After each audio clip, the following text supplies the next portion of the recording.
Y bueno, un poco los autores que hemos tocado vienen a defender que todas estas menciones de localizaciones, denominaciones y características relacionadas con Canarias en la tradición grecolatina vienen a ser anecdóticas, aunque es cierto que los primeros estudios historiográficos y teorías sobre poblamientos, colonizaciones, intentaron mucho asociarse o vincularse, como decíamos la semana pasada, con el mundo clásico del Mediterráneo. Por ejemplo, Viera y Clavijo en el siglo XVIII es un exponente de, esa, Sí, de bueno, esas teorías. eso. Pero que bueno, que es lo que decimos siempre, toda esta gente pues vivió en un contexto y no tenían pues los conocimientos, los medios que tenemos hoy en día como para... Hombre, también ahí tenemos que anotar una cosa, y es que desde, como dijo Nara, tanto Viera y Clavijo como Gaspar Frutuosa, que fue un escritor, un historiador, un etnógrafo eh, de las Islas Azores, ¿vale? El Canarien, la crónica de los franceses con la llegada a Canarias, Fray Alonso de Espinosa, otro cronista del siglo XVII en Canarias, y Abreu Galindo, todos nos hablan de el contacto y algo que ya entraremos ahora en un rato, que es la deportación de los pueblos del norte de África por parte de romanos. Si bien no todos dicen romanos, ¿vale? Abreu Galindo sí se atreve a decirlo. Frutuosa, por ejemplo, dice que es en tiempos del emperador Trajano. Entonces hay varios autores clásicos, perdón, hay varios autores de la Edad Moderna que sí que relacionan mucho el mundo mediterráneo y cómo ellos llegaron a Canarias a justificar el poblamiento, el Sí, asentamiento o sí, muchas de esas el teorías contacto que era hay. sobre todo para justificar el derecho de conquista y Exacto. colonización, o sea, claro. Exacto, exacto. Pero bueno, dicho lo de que ponen en duda el valor histórico de muchas de estas tradiciones grecolatinas, lo cierto es que también destacan el pasaje que les poníamos la semana pasada de Plinio, o por lo menos a Plinio en general, Mm, como una fuente que sí, de la que sí se puede extraer mm, cierto valor histórico. Por ejemplo, con, con el tema de las afortunadas, eh, que es muy relevante porque sitúa esas islas cerca de la costa africana. Entonces, hay autores que han entendido como que una referencia segura de las Islas Canarias. De hecho, se veía en el mapa de antes. Fuerteventura, no sé si está a 100 kilómetros de la costa africana, sí, creo que quedan 100 kilómetros y por si no ahí son menos. más o menos. Entonces, es bastante cercano. Uh-huh. Además, en el caso de Plinio, por ejemplo, lo que estábamos hablando antes, eh, si no me equivoco, y en base a los estudios de Alfredo Mederos Martín y Gabriel Escribano Cobo, yo voy a darle siempre los nombres porque esto no lo he dicho yo, esto lo dicen ellos. Plinio fue el praefectus classis misenensis. Dirigió la flota, ¿vale? Del mar Tirreno, con su base en Misena, Nápoles, durante el periodo imperial de Vespasiano. Entonces, estos dos autores consideran que Plinio tuvo acceso a documentos escritos donde podrían estar los documentos marítimos o los documentos de los periplos, ¿vale? Los viajes Mm, que realizó Juba II, aunque también es discutido, me estabas diciendo antes, sí. que Juba II hubiese hecho esta... Ah, Eh, de hecho, es el artículo de un profesor que nos dio clases, ¿Mm? Delgado Delgado, José Delgado Delgado, José Ascensión Delgado Delgado. exacto, que él se moja y descarta que esa expedición se realizara, pero cree que, o plantea que es plausible que las noticias que recoge Plinio eh, si fueran reales y que procedieran originalmente de la Gadir Fenicia, que es lo que ¿Mm? estábamos diciendo antes, de que siempre va a estar muy relacionado estas teorías o Es más, creo que también José Álvarez Delgado, José. eh, Ah, sí, sí, vale, vale, es que que se estamos cabía. entre... No sé si se acuerdan cuando hablamos en el primer fuero, no, en el segundo, en el de poblamiento, creo que fue cuando Fue el nombramos segundo. A Antón y a Sí. Álvarez Delgado. Bueno, pues Álvarez Delgado también habla eso, de el hecho o la posibilidad de que el relato de Juba fuese gaditano y que fuesen ellos los que documentasen las islas y que llegase al conocimiento de Juba o del Imperio Romano. No, es interesante porque también va lo que decíamos antes en relación a los artículos ese, de que precisamente el hipo, porque tengo entendido que no es que sea un navío en concreto, sino una especie de navío que, o sea, que tiene esas características similares. El hipoi o los hipoi, hasta donde yo sé, tienen esta denominación básicamente porque el mascarón de proa es un caballo.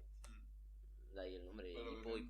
Tiene unas características similares, si bien no todos son iguales, pero viene en relación a lo que decía este artículo de que era probablemente el barco de la antigüedad, siempre hablando en términos comerciales, porque el artículo descartaba el análisis de barcos de guerra, por ejemplo, que creo que los nombrabas antes, no sé, no recuerdo por qué, o me los nombraste incluso antes del directo. Wow. Estamos por la mañana, entonces ya estamos todavía estamos un poco espesos. Pero era interesante porque eso, hablaba sobre todo de los gaditanos. Sí. Que ya veremos también que se relaciona también con la búsqueda de bancos de pesqueros y todo este tema. Pero bueno, lo interesante y antes de darte paso a ti para lo de Berebere contra Roma, lo interesante de este fragmento de las afortunadas de Plinio, según Chávez Álvarez, que también fue profesora nuestra, y Tejera Gaspar, permite asegurar que el conocimiento de las islas por los romanos se había producido al menos desde finales del siglo I a.C., que es un poco lo que ya decíamos nosotros la semana pasada también, ¿no? Sí. O sea, no es algo que... Es más, si lo intentamos ponerlo en relación, y volviendo al tema de Juba, que al final es de donde concebimos que sale este periplo, aunque Delgado, por ejemplo, se muestre contrario, es que Juba entra o es entronizado como rey de Mauritania por Augusto en el año 25 a.C., si no me equivoco, es decir, ese cuarto de siglo antes del cambio de la era. O sea que podría más o menos estar de acuerdo. Y es más, tanto Alfredo Mederos, como decía antes, como si no me equivoco era Tejera, afirmaban este periplo tuvo que situarse entre el 19 antes de la era y el 10 después de la era, es decir, coincidiendo con el periodo en el que jugará el rey. Como el rey vasallo no es el término, no deberíamos decirlo así, sino el rey dependiente de Roma. No, y además también cuadra con lo que decíamos de la segunda fase esa de Mogador, que empezaría con el periodo de Augusto. Entonces, como que las fechas son muy similares, no sé. No sé, yo creo que ahora te tocaba comentarles una historia muy curiosa sobre... No. De los bereberes, ¿no? Bueno, sí. Vale, a ver, también esto hay que entenderlo, como estábamos diciendo antes, tanto los etnógrafos, Gaspar Frutuosa, los relatos de Canarieri, Fray Alonso de Espinosa y Abreu Galindo, se basan básicamente en un documento que ya habíamos hablado, que es el Testamento de los Tres Hermanos, que misteriosamente desapareció antes de que Abreu Galindo terminase su libro, donde se recoge también el hecho de, primero, la leyenda de las lenguas cortadas, que ya más o menos creo que está más que comentada en los directos que hemos hecho, y si queda alguna duda, pues al final del directo podemos volver a retomarlo. Lo que hablan es de unas deportaciones por parte de Roma, en el sentido de la relación que tiene Roma con las Islas Canarias, el conocimiento de las Canarias, pero no se defiende en ningún momento una presencia continuada por parte de Roma en las islas. Lo que sí es verdad es que se habla esto de lo que se denomina la deportatio, en este caso la deportatio insulaum, ¿vale? Que ya lo hemos nombrado, básicamente porque las tribus del norte de África, hay que entender esto, ¿vale? Tras las guerras civiles que hubo en Roma, con la de César y posteriormente la tercera, que fue la de Augusto contra Marco Antonio y Cleopatra, ¿era? Eh, Tras estas guerras civiles, Augusto nombra a Juba II, que había sido educado en su infancia, primero en Mauritania, con su padre Juba I, y posteriormente llevado por Julio César, adoptado como hijo por Julio César y educado junto a Augusto. Pues Augusto le entroniza como rey de Mauritania, y obviamente las poblaciones seminómadas que hay por allí no lo consideran como parte de su cultura o parte de su etnia, entendiéndose que su educación no tiene nada que ver con la que ellos han recibido. Esto mezclado con los problemas de que los nómadas buscaban realizar una transhumancia, que por su lado Roma se oponía a esto, dado que implantó un sistema sedentario, ¿vale? Pues al final lo que se sugiere es que tras una serie de revueltas que duran desde el primer siglo hasta el cuarto siglo, sí, creo que era el cuarto siglo después de la era, eh, todos estos conflictos al final llevan a que se haga una deportación, pero volvemos a lo que decíamos antes. Tampoco hay un documento que te avale esto. No contamos con el documento de Cuba o de alguna autoridad en Mauritania que solicite esta deportación, ni ningún documento por parte de los emperadores, ya sea Augusto, Tiberio, Calígula, Trajano, que evidencien o que aprueben esta deportación. ¿Vale? Entonces, nos quedamos ahí un poco bailando, pero sí es verdad que, como trataremos en el próximo episodio y como ya habíamos nombrado, hay muchas poblaciones nómadas o seminómadas del norte de África que sus denominaciones o sus nombres étnicos están muy relacionados con los nombres de los antiguos habitantes de las islas. Por lo que tampoco podríamos evitar plantearnos esto y qué relación podría tener Roma en ese sentido con no solo el poblamiento, sino las relaciones que tuvieron con los que pudieron haber sido los primeros y los antiguos pobladores de las Canarias. Pero en ningún caso estamos diciendo aquí que, y hay que recalcarlo, que Roma se asentase o se estableciera en las islas, como muchas veces se ha defendido. Se defiende que con el hecho de que Juba haya llevado su expedición en torno a África, lo que buscase era asentar nuevos o buscar nuevos emplazamientos de producción y que fueran rentables. Pero al final, si nos damos cuenta, la mayoría de recursos con los que cuentan Canarias se encuentran también en zonas de la península ibérica, en la propia actual Marruecos, Túnez, Somalia, Sudán. Es decir, se encuentran en sitios que eran mucho más rentables de explotar. Porque al fin y al cabo, como decíamos al principio, recordemos que Canarias está en un área marginal y aunque fuera factible para los navíos de estas civilizaciones navegar por esa zona con relativa seguridad, es obvio que el coste era, no sé si llegaban a rentabilizar. A Roma le es más fácil ir hasta Mauritania, que es la zona del actual Marruecos. Perdón.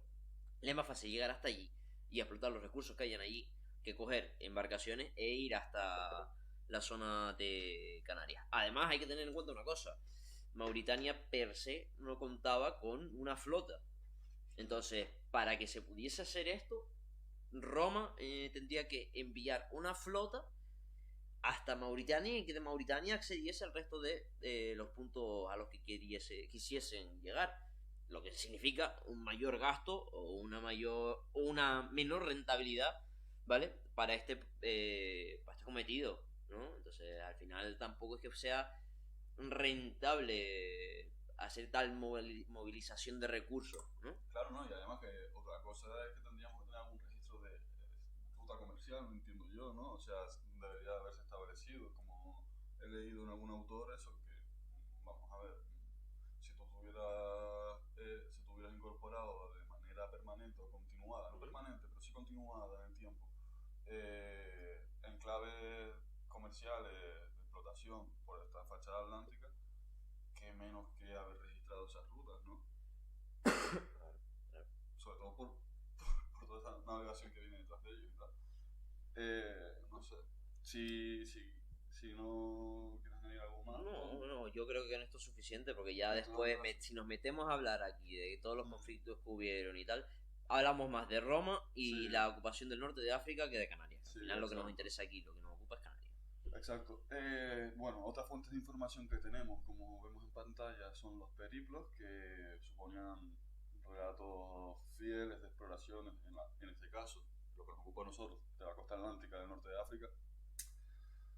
Y como decíamos antes con respecto al relato de Yuba o la expedición de Yuba, pues pueden llegar muy contaminados, obviamente, eso lo sabemos de prácticamente cualquier tema que nos queramos acercar de la etapa antigua, medieval, moderna e incluso contemporánea, o sea, no nos vamos a engañar. Por ejemplo, el periplo no, y el propio, no, me refiero a las fuentes contaminadas, el propio ejemplo ese que decíamos, que si los conocimientos de la expedición de Yuba sale de Adir, hasta que llega a Plinio pasa por un par de manos, entonces eso es lo que nos referimos cuando decimos que están contaminadas, lo que no quiere decir que no podamos sacar valiosa información de... analizarla de manera crítica al final, como cualquier documento. Hay varios ejemplos de periplo. Nosotros no queríamos estar introduciéndonos en cada uno de ellos porque no es a lo que íbamos con el directo de hoy. Probablemente, como decíamos antes, lo dejaremos para directos futuros. Futuros que se soliciten. Y que se soliciten, sí, como... y vamos a pasar un poco a un ejemplo como es el periplo de Anón. Como estaba diciendo Nara al final, el periplo de Anón, pues se trata de un periplo de, ya bien dice Anón, que era un cartaginés, si no me equivoco, de entre el siglo IV al V antes de Cristo, ¿vale? Siglo IV al V, que manda una expedición similar a la que parece que hace Juba para el reconocimiento de las costas africanas, que está compuesto por 18 párrafos, ¿vale? Este documento tiene un problema. Fue descubierto en el siglo XVI, en 1533. ¿Por qué digo que esto es un problema? Porque las interpretaciones que han salido de este documento llevan haciéndose desde hace mucho tiempo y a lo mejor la manera en la que se ha hecho no es la manera en la que actualmente concebimos se debe hacer un análisis histórico de un documento. Luego, entre el tiempo que ha pasado, las ideas que se le han incorporado y las reflexiones que hay por todos lados sobre este periplo, lo hacen muy complejo. Lo que sí, por ejemplo, defienden, como decíamos antes, Esther Chávez y Antonio Tejera, es que en los párrafos del 1 al 8 se evidencian una cierta veracidad en comparación al resto de los párrafos. Sobre todo porque tiene bastante relación al final con lo que describe Plinio. Vemos que más o menos casa una descripción con la otra, ¿vale? Y podría evidenciarnos eso, las expediciones fenicias por el norte de África. Y también, por ejemplo, la isla de Cerne, que como se denomina dentro del periplo, es la que tanto Esther como Tejera identifican como la isla de Mogador, defendiendo que podría ser el primer asentamiento de la isla o del islote por parte de los fenicios. Muy interesante, claro. Siendo, claro, y ubicando más o menos el transcurso del periplo, pues eso es lo que estamos diciendo, siglo IV. Y más o menos es un poco ese el contexto que hay que dar. Tampoco vamos a profundizar mucho más, tampoco hay mucha más evidencia más allá de esto. Y lo dicho, del párrafo 8 al 18 parece que ya es más ficticio que real. Se habla de una isla que se llama la isla de los gorilas, por ejemplo, que déjame que lo busque un segundito entre todos mis papeles y todas mis notas. Se habla de eso, de la isla de los gorilas, pero que claro, tampoco queda claro qué isla podría ser, ni siquiera si era una isla real. Se sugiere, o en este caso lo sugiere Enrique González Cravioto, que la isla de los gorilas que se describe aquí pueda ser las Islas Canarias, pero en ningún momento parece o... Claro, es que ese es el problema donde nos enfrentamos a la geografía mítica. Exacto. Al final está todo tan edulcorado y tan mitificado que poder afirmar que en este caso la isla de los gorilas sea una de las Islas Canarias muy complejo, sobre todo también por los cambios propios que han habido, es decir, ahora mismo es el momento perfecto para hacer este símil. Si alguien tiene una foto de hace un año de La Palma y ahora ve un vídeo de La Palma, algún gorila queda en las islas, eso seguro. Bueno, que lo pregunten al dueño del Loro Park a ver si quedan gorilas, a ver si cerramos eso ya. ¿Qué estaba diciendo yo? Se me acaba de ir. Se me acaba de ir completamente. Buah. Bueno, pues me acabo de perder. Dios, lamentable. No te acuerdas ni por dónde iba, ¿no? No, me fui con lo de la isla de los gorilas. Sí, yo también. Y se me fue. Vale, gracias, Aarón. Dios. Ah, la fotografía. Vale, claro. si alguien ve una foto... Gracias, Aarón. O sea, con lo de los gorilas me partiste.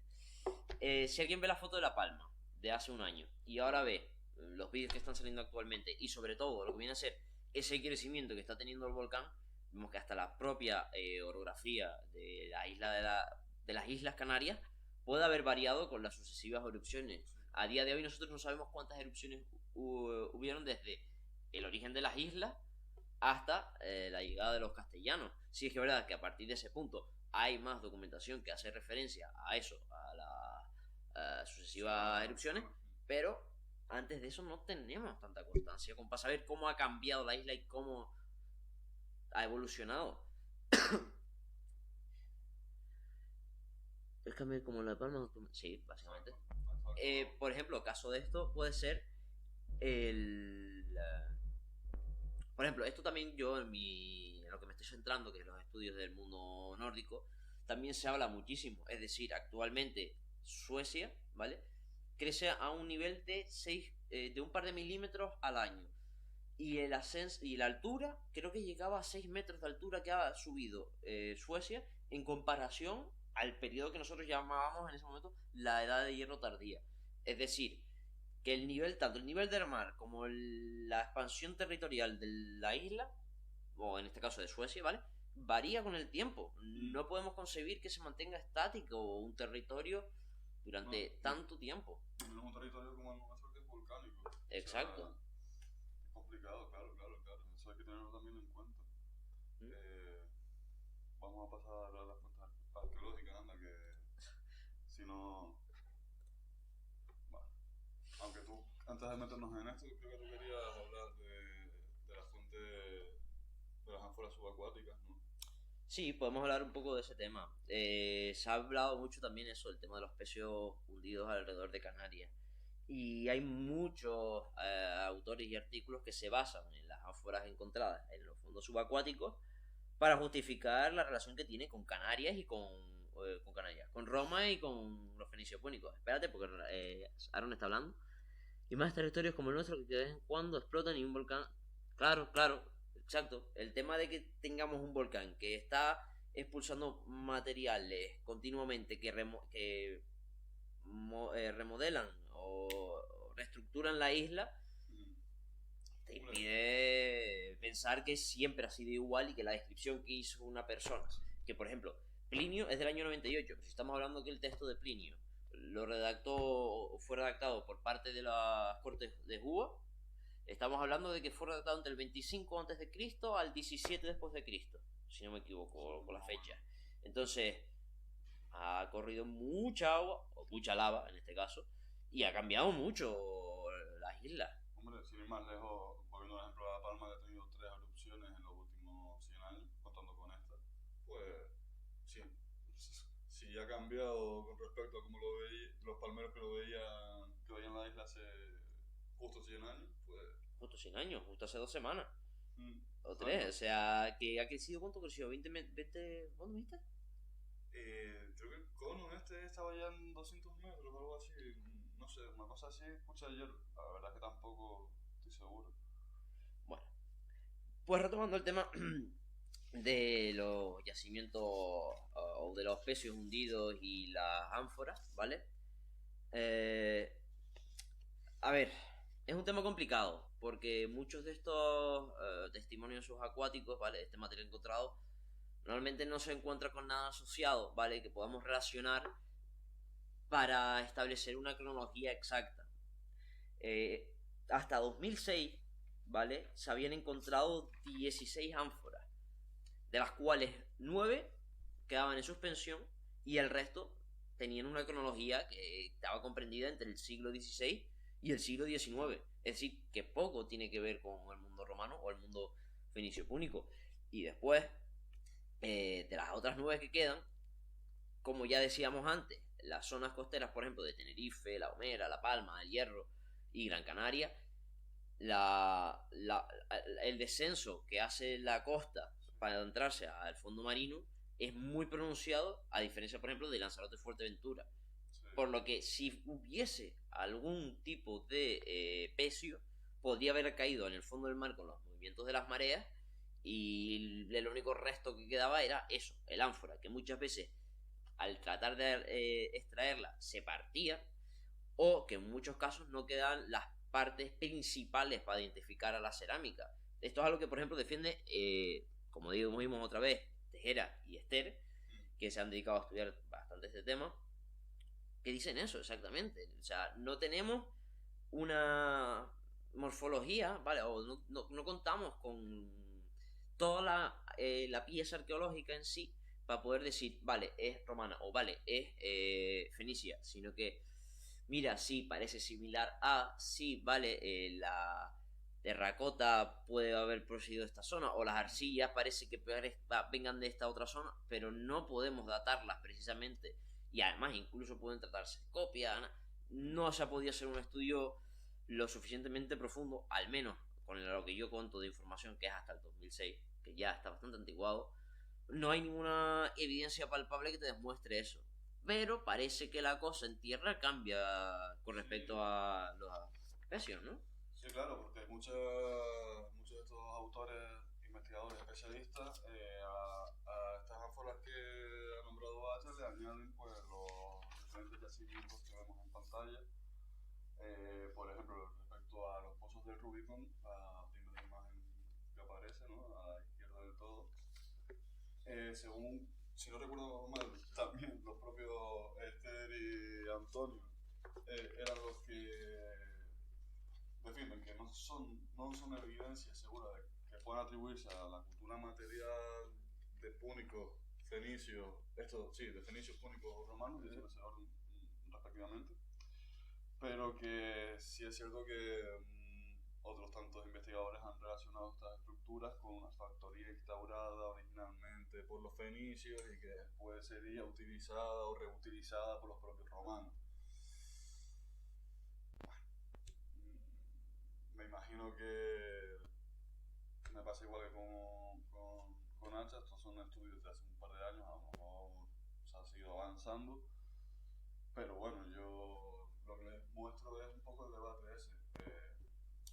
Mientras uno cree que no se puede atribuir a estas civilizaciones, otros ya lo están defendiendo.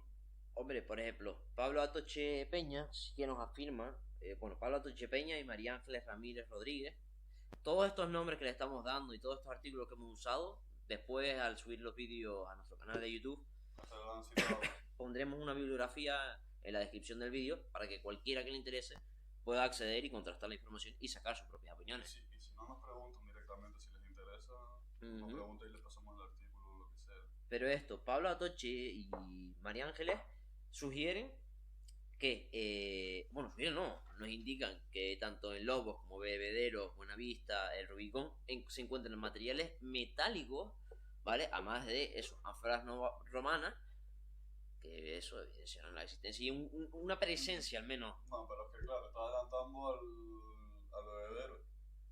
En el bebedero precisamente sí encontré que se hace referencia no solo a fragmentos cerámicos que vendrían un poco a añadirse a esos que nombrabas antes subacuáticos, ¿no? Sino que se encuentra pasta vitria, sí, y 9 fragmentos metálicos de cobre, bronce y hierro, que esas sí se relacionan con gente romanizada al menos. Si no con romanos propiamente dicho, pues con gente romanizada, que es lo que a veces tenemos que... Y como habíamos dicho, en Canarias no habían metales. Lo que haya unas piezas metálicas en Canarias te indica que tiene que haber sido importado haber sido importado o venido con alguna persona que haya llegado hasta las islas. Y que, bueno, las teorías en relación a este yacimiento, pues, las teorías que han querido vincular, pero con el tema también del mundo mediterráneo, vienen a plantear de que se trata de una factoría, en este caso ganadera, y de carácter estacional. O sea, ya por lo menos no se mojan en que sea un enclave permanente o de ocupación continuada, ¿no? Y que estaba en funcionamiento entre febrero y abril, donde se procesaba la carne y la piel de un elevado número de ovejas y cabras, con destino, una vez salado, a los mercados del Mediterráneo a través de la Galicia Fenicia. Es interesante, sobre todo los restos que se han encontrado, por lo que decía precisamente Hacha, el tema metálico. O sea, viene un poco a corroborar esa hipótesis o no esa hipótesis, sino ese planteamiento que decíamos al inicio de que no se niega, por lo tanto, los contactos o el conocimiento de las Canarias por parte de estas civilizaciones. Y la llegada, o sea, la llegada es evidente. Si encontramos materiales metálicos asociados a gente romanizada y si estamos encontrando elementos de cerámica procedentes del mundo mediterráneo, estar en Canarias estuvieron. Sí. Ahora, decir que se asentaron y que crearon unas bases continuadas para su estacionamiento, a lo mejor ahí ya estamos aventurándonos demasiado en esa afirmación. Y aquí en este caso lo asociamos también con el último ejemplo que ponemos, que es el yacimiento de Islote de Lobo. La verdad es que tampoco hemos podido acceder a mucha información más allá de los artículos periodísticos que hay y algún que otro artículo científico. Sí.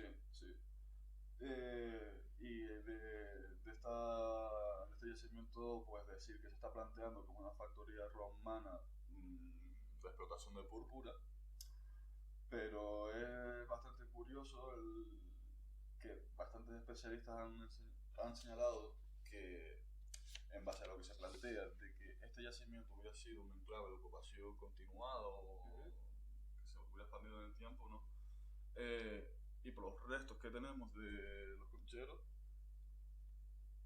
hubieran sacado un total de 6-7 gramos de púrpura. Y yo no sé hasta qué punto es rentable venir a Canarias para sacarte 6 gramos de púrpura en escena. En este caso también hay que explicar, la púrpura de la que hablamos, que se extrae, sería la que procede de una especie de molusco que se llama Muricidae. Bueno, un molusco, ¿vale? Del que se extrae el tinte este rojo o purpúreo, que será usado por las élites del mundo romano, si no me equivoco. Sí, por las élites. Sí, básicamente. Pero también habría que señalar un poco lo que nos comentó Yared la semana pasada de... Sí. ¿No? De que, bueno, nosotros estuvimos hablando de que existen un par de enclaves por la fachada entre Mogador y el cabo de Yubi, que hablábamos antes. Y claro, que esto se vendría produciendo porque por la misma presión de esos comerciantes. Es decir, yo quiero sacar rentabilidad económica de X producto, me quiero asentar en este punto, pero ya está ocupado. Pues esa presión me obliga a desplazarme un poco más hacia el sur y así, y a lo mejor... Alza la voz porque Laura nos está diciendo que no se escucha. Pues sube el volumen, Laura. Vamos a ver si... Podemos subir aquí el volumen. No, ahora tenemos al máximo. Tenemos todo esto al máximo. Vamos a ver un momento. No. Que va. Lo tenemos al máximo. Vale. Ahora que se perdió fui yo. Sí, estábamos hablando del tema de las púrpuras, los moluscos, los asentamientos y las presiones comerciales a lo mejor que habían obligado que desde la fachada atlántica que estamos diciendo de África, más cercana a Canarias, fuera de ahí desde donde se fuesen y bueno, esa presión comercial y esa competencia comercial lo que hiciera que algún que otro aventurero decidiese, oye, ¿y si ponemos esto por aquí?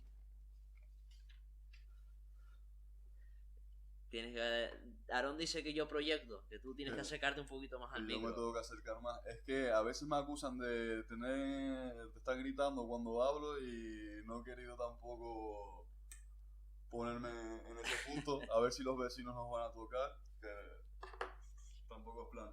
Pero bueno, en definitiva, el tema este de Islote de Lobos, pues es algo que tenemos que seguir. Ya son, ¿qué hora es? Son las 11 de la mañana, ya está permitido hablar alto. ¿Qué va? Mira, a las 11 de la mañana. Si a mí después se me pone a las 9 de la mañana con el martillo todos los días. Bueno, pero no tienes por qué ser tú también igual de mala persona, ¿no? No, hombre, pero ya se van siendo horas, hay que despertarse, disfrutar de la vida, mirar el sol. Sí. No sé, estamos hablando de esto, de la púrpura. ¿Tenías tú preparado, te habías leído el tema Sí, de la púrpura de los sí, fenicios? sí. Que sería A ver, interesante también hay que entender una cosa. El tinte rojo no tiene solo y exclusivamente por qué venir de los moluscos, ¿vale? Pueden venir de ciertas plantas. Por ejemplo, aquí, la gente que sea de Canarias conocerá el trago, ¿verdad? Sabemos que la savia del trago es rojiza. Pero es que además, este drago no se encontraba solamente en Canarias.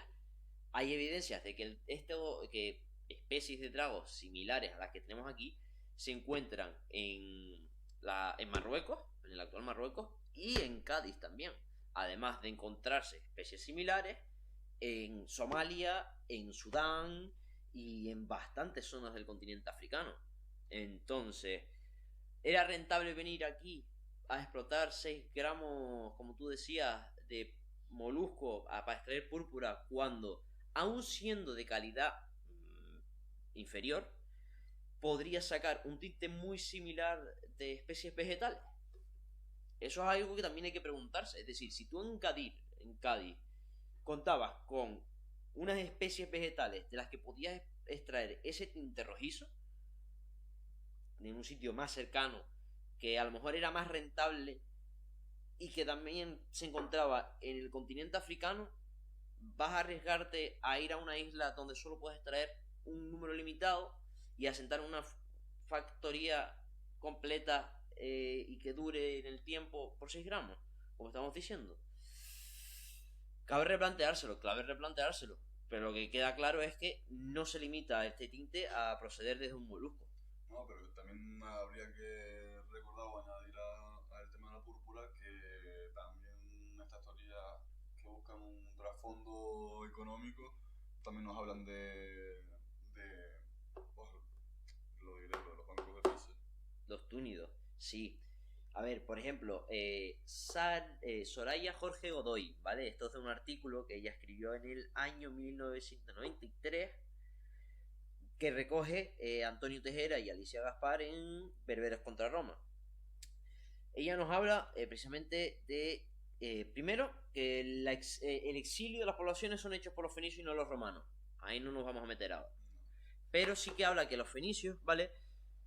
Llegan a Tenerife y trasladan a un pueblo en busca de explotar los recursos de Tenerife, que en este caso sería la explotación del garum, que si no me equivoco y cualquiera que sea más versado en este tema puede corregirme, pero si no me equivoco es esa pasta hecha con... Sí, el mejunje ese de pescado. Y todas las materias que de esto derivan, ¿vale?